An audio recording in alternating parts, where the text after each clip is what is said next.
Apa, apa. So, hello, Jela. I'm Hello, Vanessa. Doc. You can call me Vanessa or Dr. Vanessa, up to you.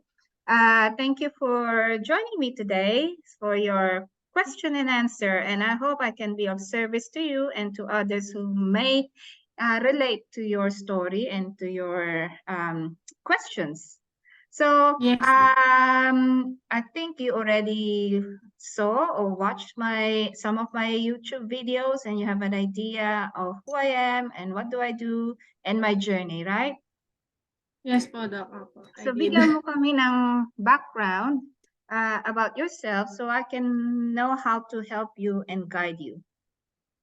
Ano po, I'm Jela po, and I'm married, mother to one daughter. I recently passed my Diplomate exams for Pathology, Anatomic and Clinical this March 2023. So, right now, um, matagal na po namin ng family ko dream magpunta ng Australia. Although that time, nung nagtitraining pa kasi ako, parang medyo ano pa siya, parang napunta siya sa back burner para ma-prioritize yung training. And then, nung nakapasa ako, parang bumalik ulit yung drive namin to go abroad, ganyan. So, eto po kami ulit, nagtatry ulit. And as I was actually, kaya po ako nagtingin sa Australia. Ang una po kasi niyan is I was offered a Singapore pathology assistant role. Yun. So, in that role, I would be assistant lang naman sa Singapore. I wouldn't have a provisional registration or whatever doon. So, I'll just purely be their specimen cutter, parang ganun po. Nung as I was researching, I-come across with yung Australia ulit, and then na-revive yung dream namin. So, nagbasa-basa po ako ulit, and I was looking into the specialist pathway. Ayan po. So, ngayon ay, kasi syempre kakaano ko lang po, kakapasa ko lang. So, naghahanap-hanap pa ng work, ganyan. So, I was thinking, if our long-term goal is to go to and practice in Australia as a pathologist there, would it help ba na to go the assistant role in Singapore, or just stay here and practice my yun pong my specialty? Kasi nabasa ko po dun sa specialist pathway is may recency of practice requirements, and I'm not sure if the assistant role will be, kung pasok po siya doon sa recency of practice training, and if makaka-affect siya doon sa kung mag-a-apply na po ako. Kasi ngayon nasa ano pa lang po ako, Doc, nasa EPIC pa lang ako na verification, nagdo-notarize pa lang po kami. So, I'm not sure if kung makaka-help po yung assistant role sa Singapore or just stay here and be a JCOD. Parang ganun po yung dilemma. Okay, I'll try to answer your question. Pag na-derail ako sa questions mo, balik mo sa akin ulit, okay? Remind me. So, at the moment, just to summarize, kaka-graduate mo lang, tapos isa anak mo, ilang taon? 8 years old po. 8 years old. Okay. And then, anong job ng hubby? Ano po, sa central bank naman po siya. Okay. Manager po sa central bank. So, and then you're currently not working, but you're looking for a job. Yes po. Nakakita na po ako. I will start as a faculty sa Interventional sa isang medical school po. Where are you based? Sa Baguio City po kami ngayon. Okay. And then, itong assistant role sa Singapore, nag-apply ka na ba o planning to apply? Nag-apply na po ako, and actually natanggap ako, Doc. So, kailan na start date mo? Ang target date po yata nila is this August, late August, ganyan na po yung punta ko doon, or early September. Okay. And this is not a doctor job. This is a technician job. Parang ganun po, Doc. But the credentials they were looking for is dapat pasado ka ng diplomate exams dito sa Pilipinas. So, doktor dapat. Yun yung gusto nila. Anong Pero, nakalagay sa role na yon? Are you gonna be recognized as a doctor hindi. or Parang, technician? parang ganun po. Pathology assistant ang ano po niya. So, I will not be an entity dun sa signing out of cases, ganyan. I will just be their specimen cutter. And sometimes, sabi nung nag-interview sa akin, I do also wet reading, wet diagnosis ng mga cases po. But of course, ultimately, ang mag-out is yung mga Singaporean doctors, pathologists, sorry. Ganun. So this is great. This is good.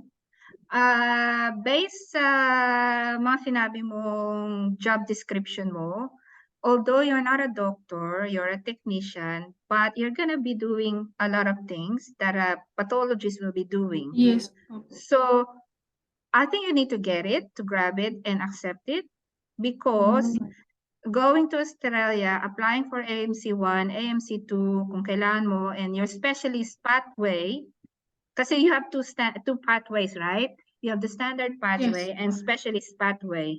Standard pathway is easy to get in generally if you have AMC1 and 2. Although it's not easy, it's doable. It's doable for everybody. Kasi marami nang nakarating dito for AMC1 and 2. Although, yes, marami nagsasabing mahirap, but it's achievable. And it's relatively the easier pathway for you to get into the Australian system. Doing the specialist pathway, I may be wrong, I may be right, maybe it's in the in-between kasi I can only say my personal or share my personal experience as a specialist na nag-apply for specialist pathway kasi baka iba, most likely iba sa pathology. For example, sa radiology, kailangan you have to have 2 years, 24 months of being a consultant. Yun ang recency of practice for you to be allowed to sit in the exam. Consultant in syempre sa Philippines po, ano to? So, dahil hindi ka pa consultant, baka hindi ka pansinin for the specialist pathway kasi wala ka pang experience. Wala ka pang experience to be a consultant. So you cannot really prove yourself to be comparable to the local graduates.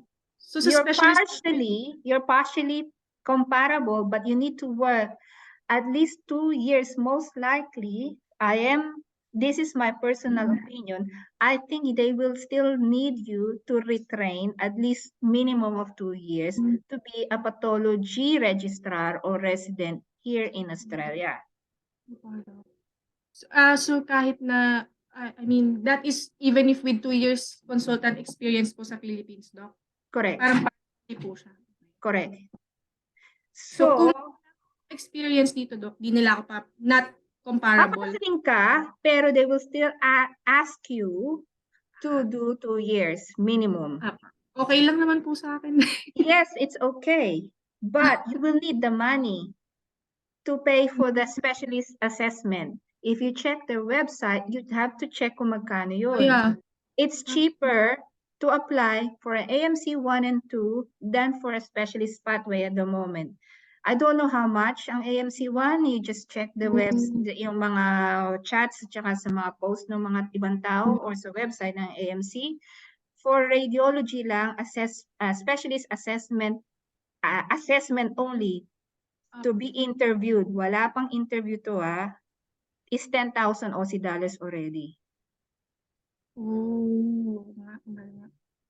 So for me, remember I sent you a link for resident registrar pathology. I saw it.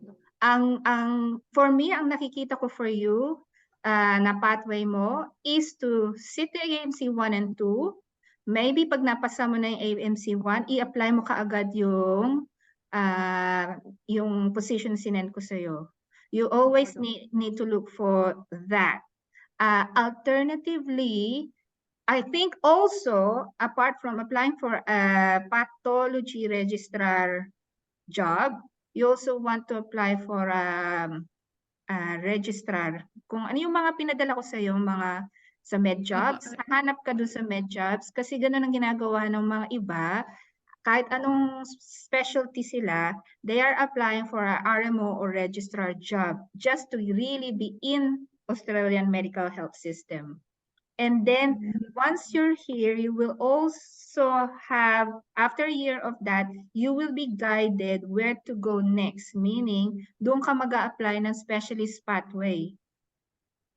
Maghahanap ka ng mga jobs in relation to pathology. Kasi may katulad ng jobs na pinadala ko sa iyo, lagi yan every year lalabas yan. Hindi po, so Doc, yung sa pathology registrar, hindi naman po nila requirement na maging, na, ano tawag doon, mag-under kung ng specialist pathway or ano. Basta No. AMC meron. Basta may AMC 1 and 2 ka, mas malaki yung chances mo to get in. So, marami kang pwedeng gawin. So, you need to get into Singapore. Ipunin mo yung pera mo to apply for AMC 1 and 2 and IELTS and other things, or English exam or PTE. You need a job. You need a job to sustain ang laking gagastusin mo. Apo. And also, you need to make note really kung ano yung job mo sa Singapore because you will write that down in your letter of application kung ano man yung i-require sa'yo ng AMC 1 at 2 or hospital na i-apply mo kasi kailangan mo yung skills na yun to prove that you have these skills experience after your diplomate exam. Okay po. So that will reflect on your recency of practice. Kahit na hindi ka doktor dyan, but you are also doing a doctor's job in Singapore, theoretically. So, it would be harder for me to, Doc, na mag-specialist pathway, ano po, tsaka more expense. It's possible, but it's challenging kung nasa labas ka. It's easier for you to get into a specialist pathway once you're already here via standard pathway. So you apply, for me, iniisip ko, ang easier for you to really come to Australia is to do the standard pathway. Other people may not agree with me, but this is how I see it. Dahil as a kung specialist ka, you need to wait 2 years for your 2 years consultant experience. While you're waiting for that 2 years and gaining that 2-year experience, why not aim to come here already and gain the experience here in Australia rather than to go overseas? Right. Tama to. AMC 1 and 2, saka ako mag-apply ng specialty pathway once I'm there na. Correct. Ready. You want to apply for AMC 1 and 2 because pagka nandito ka na, at least na mapuprove mo na you already have the months or years of experience in Australia. Right. Dapat na-accumulate. Kaya gusto ko i-apply mo yung pathology registrar mo. It may or may not count for your 24 months of training. Kasi ang nangyari sa akin noon, nag 1 year akong fellowship, Interventional 2005. Nag-apply ako ng specialist pathway siguro 2009, 10. Natagalan ako bago ako nagkaroon ng confidence to apply for the specialist pathway. Pagka-interview sa akin, sabi sa akin, I need to do 18 months of retraining or upskilling. Sabi ko, what about my 1 year of interventional radiology? Hindi daw counted yun. Hindi pa nila kinount yun. So when you come here in Australia, prepare to retrain, but it's not really going backwards. It's actually upskilling. It's hindi you don't need to feel demoralized about the retraining because they acknowledge it, but you just need to upskill and they need you to be familiar with the Australian health system because it's completely different. When I came here in 18 years ago, I feel that even though I finished my radiology training in the Philippines, I feel that I was really not at par with the first year's resident or registrar. I feel that I was really so behind. Opo. Kaya pala. So you don't need to feel demoralized or you don't need to feel that, oh my God, that's a lot. That's too much. I don't think I want to start from zero. But you need to focus on your Australian dream. Yes, Doc. And also you need to make sure na when you do come here, like kung nga pupunta ka Singapore, magtatrabaho ba yung asawa mo? May kasama ka ba sa bahay na mag-aalaga ng anak mo? Meron ba maghahatid sundo sa anak mo? Kasi ganun din ang mangyayari dito. If you're gonna work full-time, you need to, there will be a time na magkakaroon kayo ng reversal of role. Kasi pagdating mo dito, pinakita ko naman sa iyo kung magkano sisweldohin mo. Ang mga intern dito at saka first year resident medical officer are earning above minimum wage already. So you need to really make sure that your husband or any support person, kamag-anak, nanay, kapatid, that you will be bringing here in Australia are fully 100% supportive of you because you will be only working and also studying for AMC 1 and 2 or whatever exam you're gonna take. Yes po, Doc. Kasi hindi mo kakayanin ikaw lang. You cannot be, at that time, I cannot be a mother and a doctor when I was preparing for my specialist exam. Kasi para ka nag-aaral ng board exam talaga. Kasi uulitin mo talaga, parang inuulit mo yan, pero mas marami kang aralin. Kasi ang inaral natin sa Pilipinas, completely different sa Australia. Aalamin mo lahat ng hindi mo inaral sa Pilipinas. Kasi lahat ng mga diseases dito is lahat rare sa atin. So we didn't really bother studying about them. Lahat ng makikita mong pathology dito is something that is very rare and never mong iisipin na makikita mo, magugulat ka, lahat ng rare from head to toe, makikita mo dito. So, kailangan ko rin palang go back dun sa chat group, Doc, na yung may mga materials doon, nakita ko na rin. Kasi I was also thinking, sabi ko, plan B ko yung standard pathway kung hindi nag-work yung specialist pathway. Standard pathway. I think that is your goal and you need to want to start if you can and you have the resources, financial resources, you need to at least start scheduling your AMC 1 in October, November. Habang wala kang trabaho ngayon, habang wala kang pinagkakaabalahan, study group ka na, join the chats, join the group chats or Discord. You need to start now studying because once you start working in August, your attention will be divided. Ang mga hindi pumapasa na AMC 1 and 2 are the people who are working full-time and overtime and holidays or yung mga nagwo-work on weekends na wala silang time. Wala silang time mag-aral. Sayang ang pera mo na ini-invest mo sa AMC 1 and 2 kung hindi ka mag-focus sa pag-aaral. Yeah. So now is your best time to study while you have July. Kung mag-start ka ng August, you have now, July, to start studying. And then once you have the momentum, kasi pagdating mo sa August at nasa Singapore ka na, lahat ng momentum mo mawawala. Oo nga. Doc, so I failed to mention pala, Doc, na nag-apply na kami ng immigration visa. Paano ka nag-apply? Meron ka kamag-anak dito? Agent po dito. So, apply kami ng... Paano ka matatanggap daw dito? Doc, ang principal applicant namin yung husband ko, Doc. Kasi? Nung kinausap kami nung immigration officer, na sinabi ko na doktor ako, sinabi background namin. Pero sabi niya, it would be easier daw na matanggap yung visa namin if ang principal applicant is si husband. Kasi So, yung sa akin, may job hindi offer na siya? May wala job pa. offer? Nasa nag-aano pa lang po kami na ma-approve yung visa application. Paano ma-approve yung visa niya kung wala siyang job offer? Ay, parang immigrant pathway, ay immigrant visa po yata yung parang inaano sa amin. As immigrant po siya. Parang Paano mag-a-apply as immigrant kung hindi siya skilled? Skilled ba siya?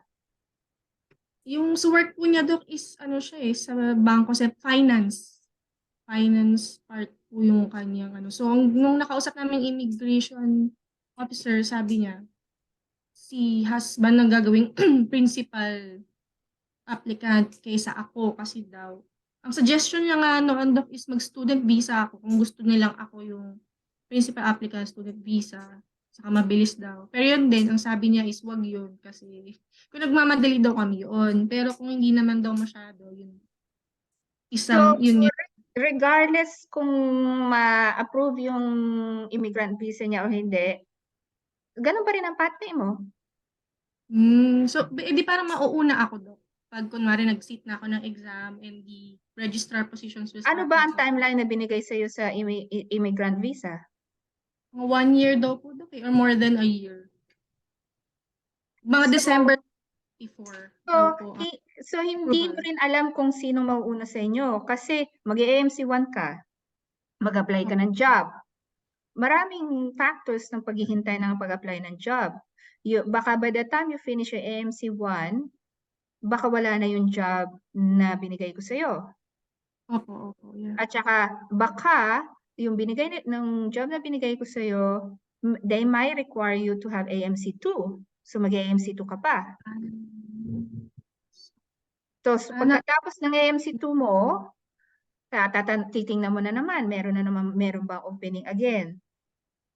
Kasi you will only not apply for a general registrar position in pathology.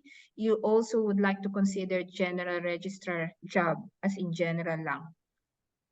Doing general. Kasi, pagka general po ba, mga clinical yun, nagpe-patient? Clinical yun, magpe-patient ka. Ako baka nalimutan. Sa pathology, parang. Yun ang challenge mo kasi mas kailangan ang general job kaysa sa pathology job. Only the reason being, ang kalaban mo dyan sa position na yan are the local trainees. Yun nga po. I read it. And the other IMGs who are already in Australia and wanting to do pathology. So talagang marami kang pathways, plan A, B, C. Nakakalito. So, nakakalito, but I'm giving you clarity, am I? Opo, Doc. Thank you, Doc. So yung timeline mo to AMC 1 and 2, to get a job, to do English exam, to do your EPIC, everything should start now. Opo, Doc. Magno-notarize na po dun sa EPIC. Kasi bago ka umalis dyan, you need to get your police clearance na, NBI clearance na. Kasi that's what you will need. Dahil pag nasa Singapore ka na, baka kailangan mo bumalik pa ng Pilipinas para ikuha yan before you apply for your visa here. Kailangan kayong dalawang asawa mo meron ng NBI clearance bago kayo umalis dito. I don't know kung kailan valid yan. Maybe pagka nag-apply kayo ng immigration, they might ask that. Opo.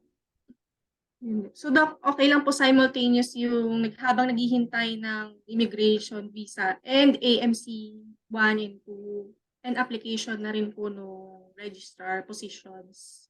Tama ako. Kesa, Doc, kasi actually meron din ako hinihintay na role sa government hospital dito as consultant. Yun eh. So, I was weighing dito ba as consultant or sa Singapore as assistant. Parang ganun. Mas maganda, Doc, Magkano ba sweldo mo sa Singapore versus sa consultant sa Pilipinas? Mas malaki sa Singapore, Doc. So, you answered your question. Kaya din, Doc, eh. So, sabi ko You talagang need the money You need Abo, the dollars to sustain your financial commitments to apply for your ultimate goal to be a doctor in Australia. Opo. Right. So, Doc, hindi naman technical sa license of practice doon, no? Kasi parang doctor job pa rin naman siya. Kaya nga, kailangan mo isulat lahat kung ano yung job description mo pagka tinanong sa mga future applications mo. You need to really champion what are you doing as a technician / doctor / technician. Okay. It may or may not count, but you need the money. Tama, Doc. Nabasa ko po kasi, Doc, din ginugol ko lang, tips para ma-approve yung specialist pathway. Parang kailangan mo daw na masabi na yung ginagawa mo as a consultant, yun din yung ginagawa doon. Kasi, Jela, alam mo, may mga kilala ko na kakatapos na ng internship at saka Philippine Board Exam, nakapasok dito as RMO 1 and 2. Yun po yung general, di ba? General pathway. So actually mas for the newly medical board passer, it's actually better to start here. Okay. Right. So I can apply naman pala AMC Doc while I'm still here po sa Pilipinas. Apply mo na. Mag-review ka na. Apo. Sabayan mo na lahat ng mga mag-exam sa October or November. Apo. Sasabayan ko din yung friend ko kasi mag-exam din siya ng... Kailangan mo talaga mag-practice with them. You cannot do this alone. You need to practice. At kung may review school, mag-review school ka. At bunuin nyo yung MCQ banks. Opo. Right, Doc. Thank you, Doc. Ano pa ba may question? So, yeah. Yes, you can apply for both, but ang laki ng gagastusin mo dito sa Royal Australian College of Pathology. Specialist pathway. Specialist pathway. And you don't have the 2 years experience, check their website kung IMG ka, do they require 2 years? May nabasa. So you really need to earn that 2 years, but the 2 years you can only count it most likely kung pupunta ka Singapore, ma-only count yun pag nandito ka na. As a registrar. At registrar. Okay. So check mo yung yung website nung link ko sa'yo, ano nire-require nila. Apo, Doc. Tingnan ko. Malay mo, you can still apply for it. Who knows? You can still apply while you're waiting for AMC 1 and 2. Try ko lang din. Tanggapin ka kasi nakapunta ko dito as a fellow without AMC 1 and 2. So, parang ang mangyari kung natanggap ako agad, Doc, imbis na sa Singapore, sa diretsyon na Australia. Hindi ka pa matatanggap kasi August papasok ka na ng Singapore eh. Ang kanilang start date sa pathology is January of 2024. Check mo yung deadline nilang submission. Kung kailan yung deadline mo submission, after that pa sila magko-consider ng mga applicants. Oh, okay po, Doc. Ang start po, Doc. Always check the deadline. Check mo. July 2024. 2024. Well, anyway, check mo yan. Matatapos na yung, we have 9 minutes to ask your question and I'll try to answer. But yeah, just keep in touch. Let me know where you at. And maraming nasa Singapore din nagre-review for AMC 1 and 2. So, makisabay ka na rin sa kanila. Ang mahirap po sa Pato kasi is hindi kaming provisional registration unlike yung mga IM yata, Doc. That's what I know. Don't worry about the Philippines. Worry about you here now. Mas okay experience, Doc, yung Singapore po na as assistant kesa consultant here in Maybe yes, maybe no. Pero ang goal mo is money.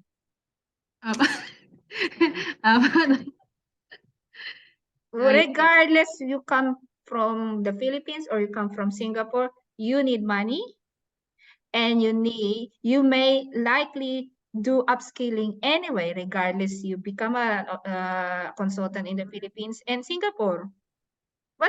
So ano ngayon ang mas greater way? Alin ang mas kailangan mo? Alin ang mas advantageous? You are very blessed to get a job in Singapore. Yeah, I think you need to say yes to this. This is already your pathway for financial right, Doc. sustainability. So, Doc, possible na mauna pa ako sa, ano ba yun? Kasi kung August ang start, yung immigration visa namin, December 2024 pa daw po lalabas yung result. Okay. Just go to Singapore and wait. Who knows? Who might come first? It doesn't matter. Opo. Right. Thank you, Doc. Opo. Tama. Para kasing ano lang, yung pathway para malinaw. Thank you po, Doc. Konti lang ang pathologist na kilala ko. Isa lang ang Pilipinong pathologist na kilala ko dito sa Western Australia. Pero ang kanyang pathway kasi nag-New Zealand siya eh. So, mas madali po ba kung New Zealand? Hindi naman po. I have no idea. Parang nakita ko same lang yung RC, yung college. We're combined. Oh. Australia, New Zealand. So, you really need to focus on your goal, focus on what's gonna work for you and your family. And the ultimate goal is to be a doctor in Australia. Yes. So yun ang focus mo. And to have a financially viable goal. Opo. Because you already know how it will be expensive. It is expensive nga, Doc. Parang... So for you to afford it, you need to have a dollar, which is strong ang dollar ng Singapore. So you are already blessed that compared to other Pinoy doctors who will be, spending their livelihood from the Philippines. Right. So, Doc, kahit 36 years old, wala namang sa AMC. Ang kaibigan ko, 50 years old, naging consultant dito. Wala, regardless of age. So, imagine mo na lang, dumating ako dito 15 years ago, naging qualified doctor ako.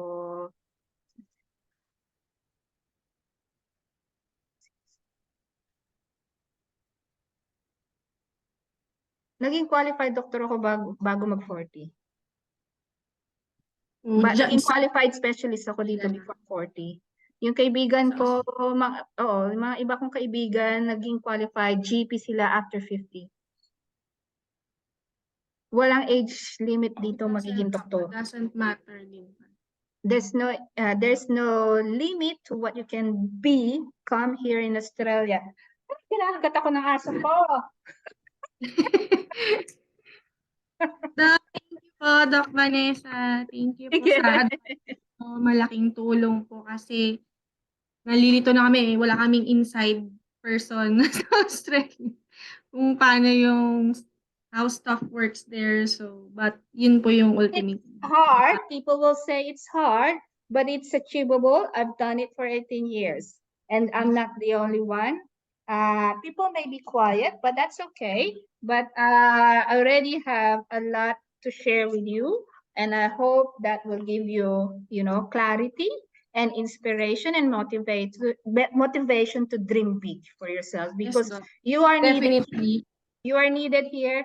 Australia is in crisis of doctors, especially specialists. Okay? Doc, thank you po. God bless. Good luck. Bye. Bye.